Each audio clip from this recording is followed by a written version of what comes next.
have en stævne weekend med mig og Agnes, Palle og Jackie. Mig og Agnes, vi skal til springstævne i dag. Yes. Så jeg er i stallen klokken 7. Så har jeg cirka sådan 40 minutter til at flytte ham.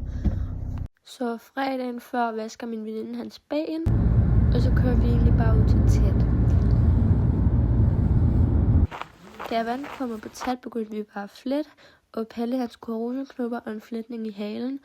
Og det blev egentlig okay flot faktisk. Ja, og så efter det begynder vi bare at sadle op, og da vi havde sadlet ham op, fik jeg longeret ham, så han ikke var alt for frisk og ikke bukkede mig af, men det fik jeg ikke lige filmet desværre.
Vores runde i 50-klassen gik ikke super godt. Vi misforstod hinanden lidt meget, og der var et par rytterfejl.